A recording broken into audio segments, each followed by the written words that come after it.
नमस्ते और इनोवेशन में आपका स्वागत है। हम यहाँ इजराइल में ईरान युद्ध के कारण कुछ हफ्तों के लंबे अंतराल के बाद वापस आ गए हैं। शो रुका था, दोबारा जुड़ने के लिए धन्यवाद। मैं आपकी होस्ट लिन लाचमायर हूँ और आज इससे बेहतर क्या चर्चा हो सकती है कि डिफेंस टेक्नोलॉजी के बारे में बात करें ताकि जान सके कि इस युद्ध ने हमें क्या सिखाया है और इजराइल ने एक बार फिर अपने युद्ध अनुभव को विशेषज्ञता और नवाचार में कैसे बदल दिया है। हम आपको वो सब बताएंगे जो हमने सीखा है, लेकिन सबसे पहले हमारी सुर्खियां।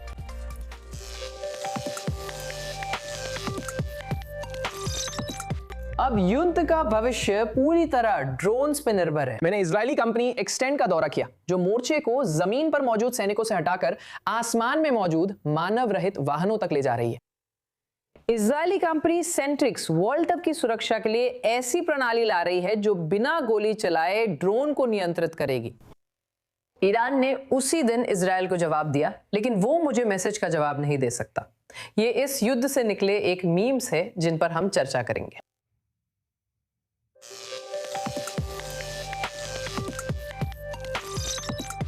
अब यहाँ इजराइल में एक साथ दो युद्ध चल रहे हैं।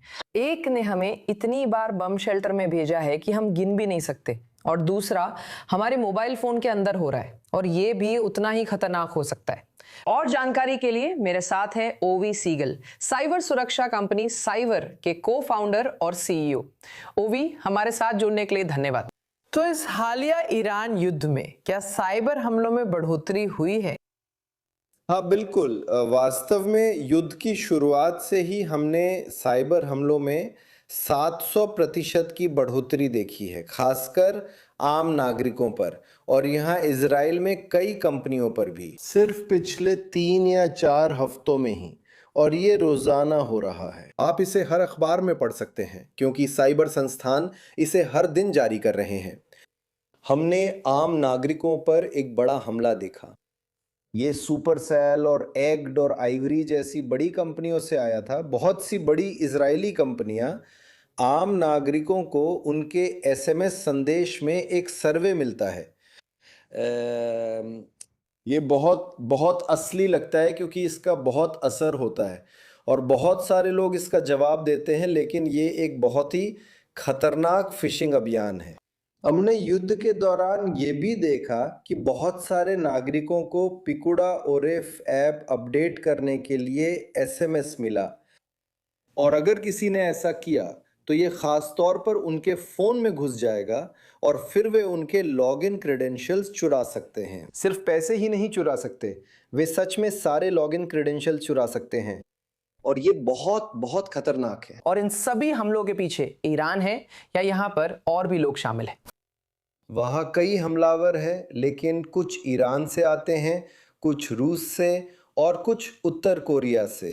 लेकिन इससे बचने का एक तरीका है, खासकर आम लोगों के लिए, क्योंकि हमलावरों का मकसद सबसे पहले आपका पैसा चुराना है, दूसरा आपके लॉगिन क्रेडेंशियल्स चुराना है, और ये बहुत खतरनाक है, और तीसरा मानो उनका सबसे बड़ा लक्ष्य सरकार में घुसपैठ करना है, जैसे कि बिटुआच लूमी या आईआरएस या जो भी वहाँ है, और आम लोगों के बारे में बहुत सारी महत्वपूर्ण जानकारियां चुराना है। तो यही उनका मकसद है। लेकिन एआई और एलएलएम के बढ़ने की वजह से हमलावरों के लिए ये करना बहुत आसान हो गया है, और जो हमने पिछले कुछ हफ्तों में यहाँ देखा वो आम नागरिकों पर एक बड़ा हमला है। लेकिन आपकी कंपनी इन हमलों को कैसे रोक सकती है? तो हमारी कंपनी मुख्य रूप से संगठनों के लिए B2B पर केंद्रित है, लेकिन हमारे पास एक फ्री वेबसाइट है जिसका नाम scanmysms.com है, या आप गूगल पर जाकर मैसेज या जो भी है सर्च कर सकते हैं। ये आपको इस वेबसाइट पर ले जाएगा। ये पूरी तरह से फ्री है, और आपको बस इतना करना है कि जो भी मैसेज आपको मिले उसे फॉरवर्ड या कॉपी करके वेबसाइट पर डाल दें। हमारे पास 2 बॉट्स हैं, एक व्हाट्सएप और एक टेलीग्राम के लिए, जो आपके फ़ोन में कॉन्टैक्ट की तरह है।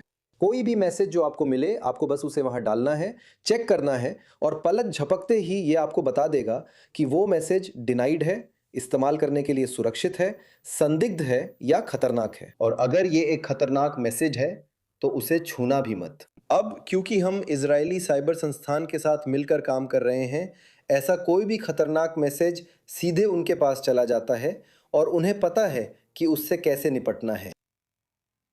ओरी सीगल, सह संस्थापक और सीईओ साइवर, आज हमारे साथ जुड़ने के लिए धन्यवाद। मुझे आमंत्रित करने के लिए धन्यवाद। अब जैसे जैसे युद्ध की प्रकृति बदल रही है, एक इजरायली कंपनी मोर्चे को जमीन पर मौजूद सैनिकों से हटाकर आसमान में ड्रोन्स तक ले जा रही है, जिन्हें दूर से नियंत्रित किया जाता है और आर्टिफिशियल इंटेलिजेंस द्वारा संचालित किया जाता है। मैंने खुद जाकर इसे देखा। वाह, ये कमाल है। सच में कोई भी इसे कर सकता है, बच्चे भी कर सकते हैं। ये एक्सटेंड है, एक इजरायली कंपनी जो एआई संचालित ड्रोन का इस्तेमाल करके उच्च जोखिम वाले मिशनों को अंजाम देती है, जिससे ऑपरेटरों को खतरे में नहीं डाला जाता। हम तब से जंग के मैदान में आजमाए गए हैं, जब से हमने इमारतों के भीतर बुरे लोगों के खिलाफ काम शुरू किया। परंपरागत रूप से लोग इमारत के चारों ओर तैनात रहते थे, कोई अंदर जाकर कमरों में बंदूकें लिए घूमता था।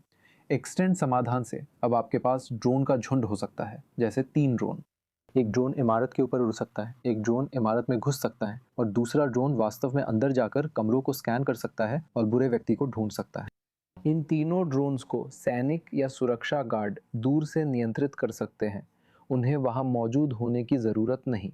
इसी तरह से हमने कई जानें बचाई हैं। एक्सटेंड हाल के वर्षों में उभरने वाली ड्रोन कंपनियों की बढ़ती संख्या में से एक है, लेकिन इसका फोकस अलग है, हार्डवेयर से ज्यादा सॉफ्टवेयर पर ध्यान।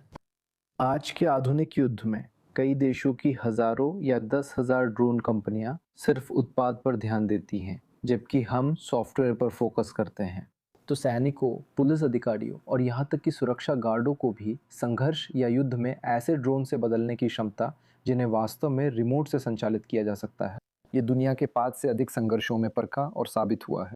और लागत में भी बड़ा अंतर है। जहां एक पारंपरिक मिसाइल की कीमत 2 से 5 मिलियन डॉलर के बीच हो सकती है, वहीं ये ड्रोन सिर्फ सैकड़ों डॉलर में आ जाते हैं और ये बहुत तेजी से बढ़ सकता है।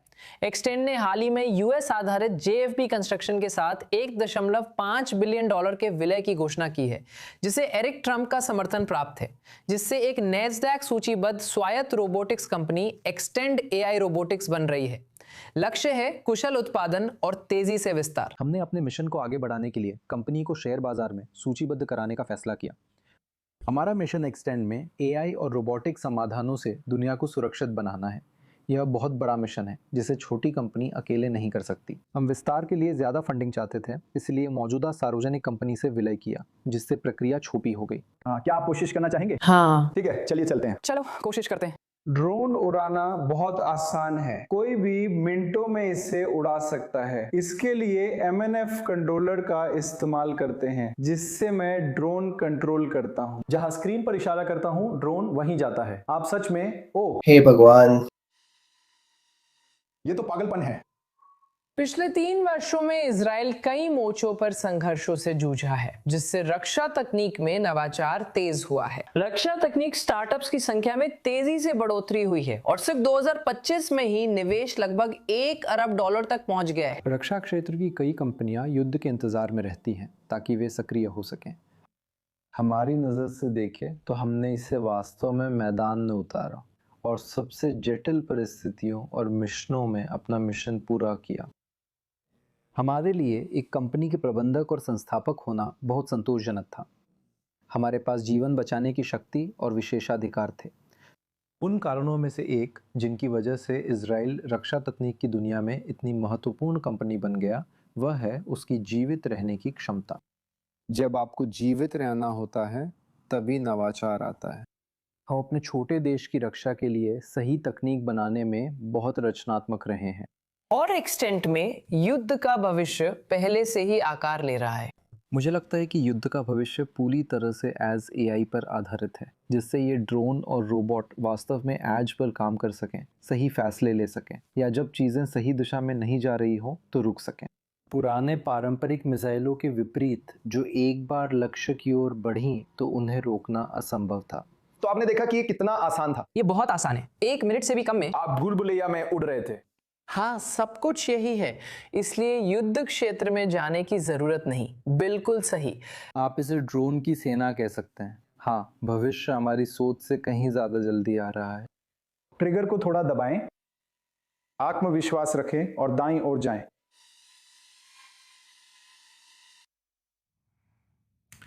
अब जब इस गर्मी में लाखों लोग वर्ल्ड कप में शामिल होने वाले हैं, सुरक्षा का ध्यान अब आसमान की ओर जा रहा है, जहां अनधिकृत ड्रोन्स एक बढ़ता हुआ खतरा बनते जा रहे हैं। अब एक अमेरिकी टेक कंपनी एक इजरायली समाधान की ओर रुख कर रही है, जो उन ड्रोन्स को हवा में ही बिना एक भी गोली चलाए नियंत्रित कर सकता है।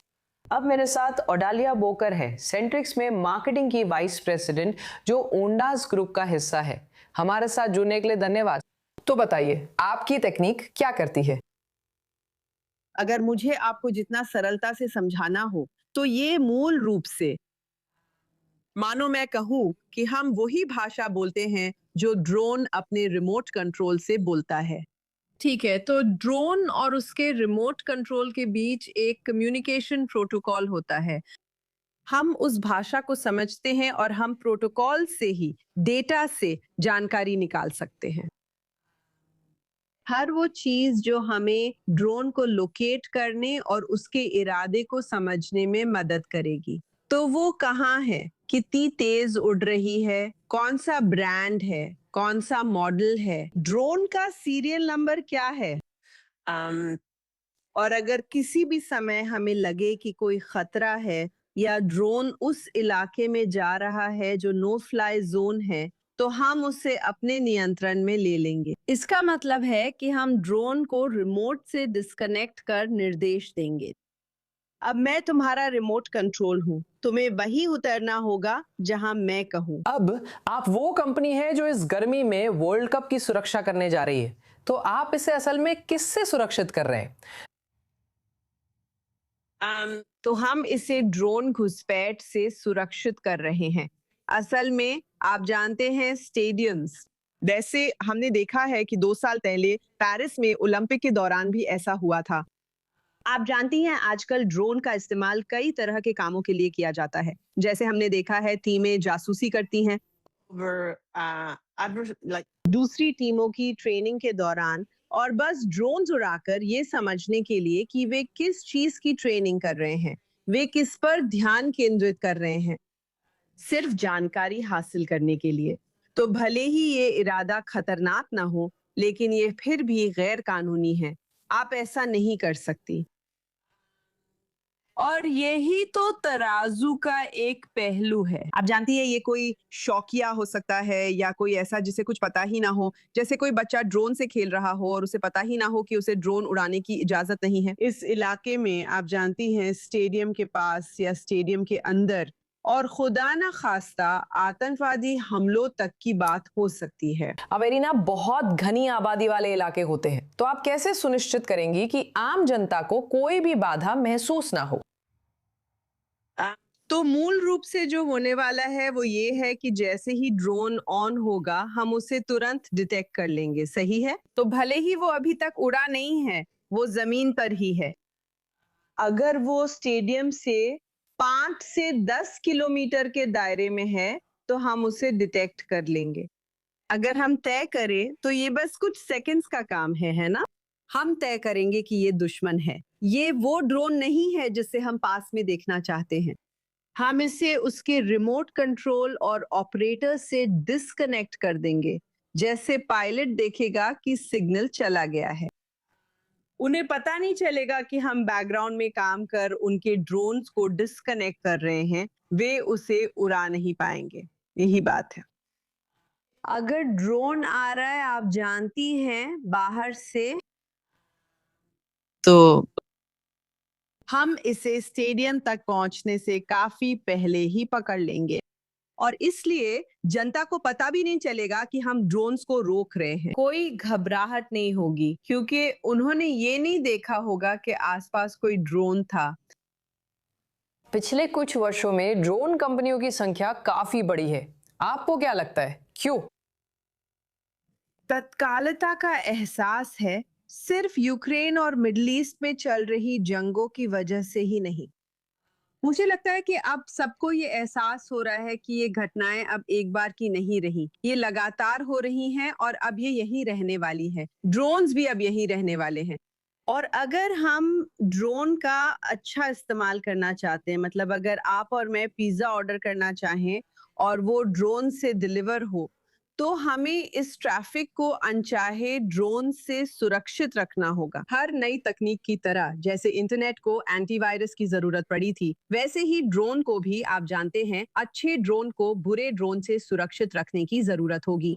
ऑडेलिया बोकर, सेंट्रिक्स में मार्केटिंग वाइस प्रेसिडेंट, समय देने के लिए धन्यवाद। अब हम रक्षा तकनीक से हटकर बिटकॉइन के रहस्य से पर्दा उठाने जा रहे हैं, क्योंकि दुनिया की सबसे बड़ी क्रिप्टो करेंसी के केंद्र में डिजिटल युग का सबसे बड़ा अनसुलझा रहस्य छुपा है। इसे किसने बनाया और सतोशी नाकामोटो कौन है? एक नई डॉक्यूमेंट्री में इंडस्ट्री के प्रमुख विशेषज्ञों का इंटरव्यू लिया गया है ताकि गुमनाम निर्माता सतोशी की पहचान सामने लाई जा सके। और जानकारी के लिए मेरे साथ है फाइंडिंग सतोशी के निर्माता व ज्यूस स्ट्रैटेजी के सीईओ जॉर्डन फ्रीड। जॉर्डन, आज जुड़ने के लिए धन्यवाद। तो मुझे थोड़ा बताइए कि आप इस प्रोजेक्ट से कैसे जुड़े? मुझे सौभाग्य मिला कि मैं 1 दशक से भी ज्यादा पहले बिटकॉइन इकोसिस्टम में आया और ये सफर काफी रोमांचक रहा है, ऐसा कह सकते हैं। करीब 5 साल पहले मेरे दोस्त व निर्माता टकर टुले, निर्देशक, मेरे सह निर्माता और हैप्पी वॉल्टर्स के पास ये विचार आया कि क्या हम ऐसा कर सकते हैं, एक ट्रू क्राइम डॉक्यूमेंट्री जिसमें हम पूरी दुनिया में सतोशी नाकामोटो को खोजने निकले, चाहे वह कोई भी हो, पुरुष, महिला या कोई और नतीजा चौंकाने वाला और हैरान करने वाला है। मैं आपको बताऊं, ये मुझे भी हैरान कर गया। बिटकॉइन ब्रांड का मुख्य वजहों में से एक उसका रहस्य है। क्या आपने सोचा है कि अगर ये रहस्य सुलझ जाए तो ब्रांड को नुकसान पहुंच सकता है? बिटकॉइन आज दुनिया का सबसे मूल्यवान ब्रांड है। बिटकॉइन खुद एक घर घर में जाना पहचाना नाम और ब्रांड है, ठीक वैसे ही जैसे डिज्नी या कोका कोला। मेरा मानना है कि इस फिल्म में बिटकॉइन की असली सोच दिखाई गई है। इसे किसने नहीं बल्कि क्यों बनाया गया, यही असली बात है। सतोशी कौन है, ये सबसे बड़ी वित्तीय पहेलियों में से एक है, पर बिटकॉइन क्यों बना, यही इस फिल्म की असली उपलब्धि है। और मुझे लगता है कि ये फिल्म उस कहानी को और भी बेहतर बनाती है। क्रिप्टो में आपके अनुभव के बाद, क्या फिल्म बनाने के बाद आप इसके भविष्य को लेकर ज्यादा संदेहपूर्ण हैं या आश्वस्त? अब पहले से ज्यादा आश्वस्त हूं। बिटकॉइन अब उस दौर से आगे निकल चुका है जब उसे एक अस्पष्ट परिसंपत्ति माना जाता था और लोग कहते थे कि अपराधी उसका इस्तेमाल मनी लॉन्ड्रिंग के लिए करते हैं। नेस्डैक स्टॉक एक्सचेंज पर 200 से अधिक सार्वजनिक कंपनियों की बैलेंस शीट में बिटकॉइन शामिल है। हम पहली इजरायली कंपनी ज़्यूस हैं जो तेल अवीव में सूचीबद्ध किसी कंपनी की बैलेंस शीट पर बिटकॉइन रखने वाली है। यही ज़्यूस स्ट्रैटेजी लिमिटेड है। लेकिन मुझे लगता है कि इस फिल्म के दर्शक जब वे सच में समझेंगे कि बिटकॉइन के निर्माताओं की मंशा क्या थी, तो आप समझ जाएंगे कि यह कोई आपराधिक गतिविधि नहीं थी। इसे दुनिया बेहतर बनाने के लिए बनाया गया। यही मुझे आशावादी बनाता है। तो क्या आपने सच में उन्हें ढूंढ लिया? ये तो $1 मिलियन का सवाल है। बिल्कुल बिल्कुल, ये सही कहा। बिटकॉइन करीब $2-2.5 ट्रिलियन की इंडस्ट्री है। अब इक्विटी, कमोडिटीज आदि भी ब्लॉकचेन पर ट्रेड हो रही हैं, जिनमें रोज अरबों डॉलर की लिक्विडिटी है। और हाँ, हमारे पास इसका जवाब है।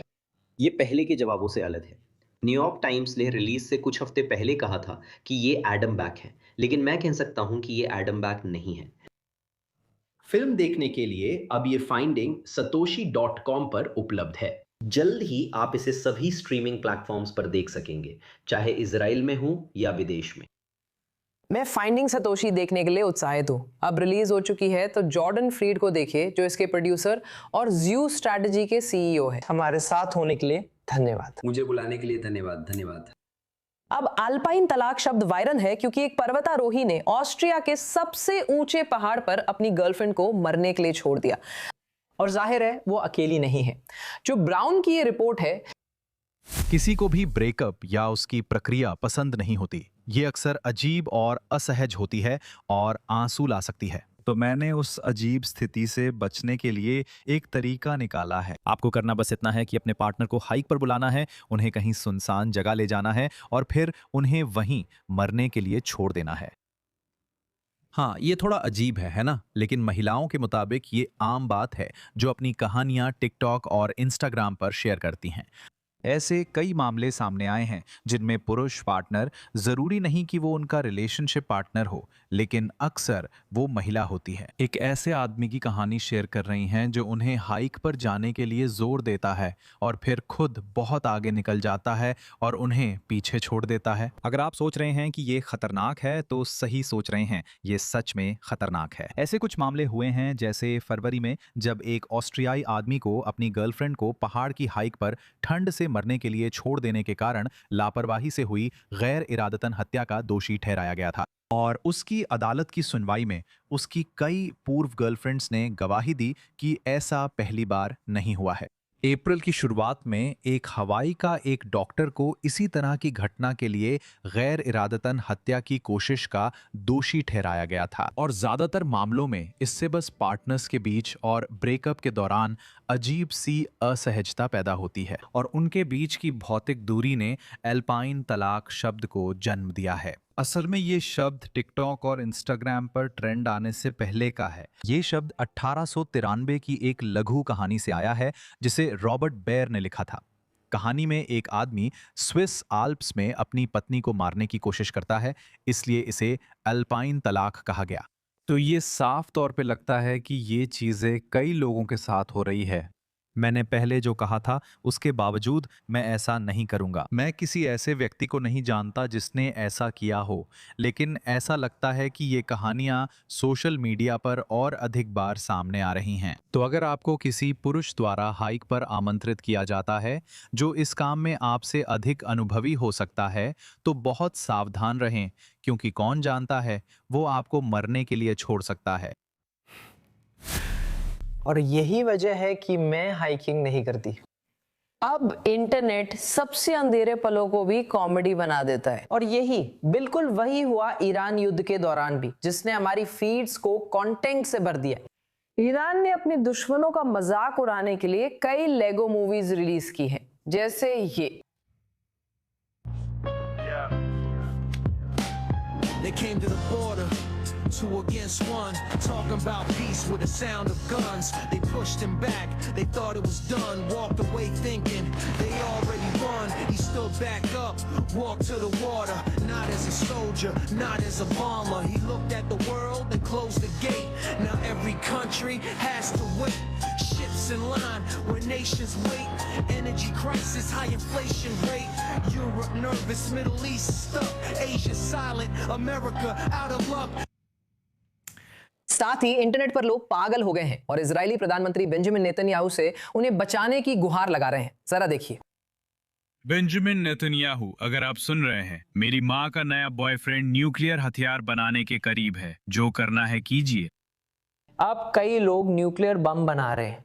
इसे समझाने के लिए i24 न्यूज की संवाददाता जोडी नेदनोविट्स मेरे साथ है। जोडी, क्या हो रहा है? अगर आप देखना चाहते हैं कि लोग, खासकर युवा, मौजूदा घटनाओं और युद्ध जैसी चीज़ों को किस तरह ग्रहण कर रहे हैं, तो इंस्टाग्राम और टिकटॉक पर नज़र डालिए। आप देखेंगे कि कितने सारे मीम्स बनाए गए हैं, और जैसा आपने कहा, ये डार्क ह्यूमर है, और ये लोगों के लिए उन वर्तमान घटनाओं से निपटने का एक तरीका है जो काफ़ी डरावनी है और तनाव और अनिश्चितता पैदा करती हैं। मेरा मतलब है, मुझे भी इसमें भाग लेना अच्छा लगता है, कौन नहीं चाहता, लेकिन इसमें बहुत सारा संदर्भ और बहुत सी बारीकियां भी गायब हैं। लोग मीम्स देखकर सोचते हैं कि सब जानते हैं, पर उनके पास इतिहास की जानकारी नहीं होती और वे असली संदर्भ नहीं समझते। और मुझे यकीन है आपने भी देखा होगा, जैसे हमने देखा, सरकारी अकाउंट्स, दूतावासों ने भी अपने खुद के AI वीडियो फैलाने शुरू कर दिए हैं। और मेरा मतलब है, ये मज़ेदार भी है और दिलचस्प भी। ईरान वाली चीज़ें कमाल की है, ये वाकई कमाल की है, मुझे बहुत पसंद है, सच में मुझे बहुत पसंद है।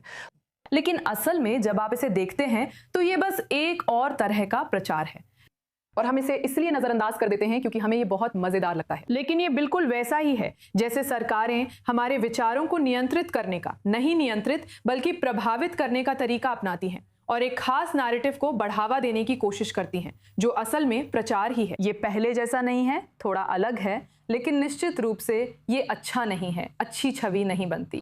मज़ेदार है, पर हमें ध्यान रखना चाहिए कि ये हमारे दिमाग में डाला जा रहा है।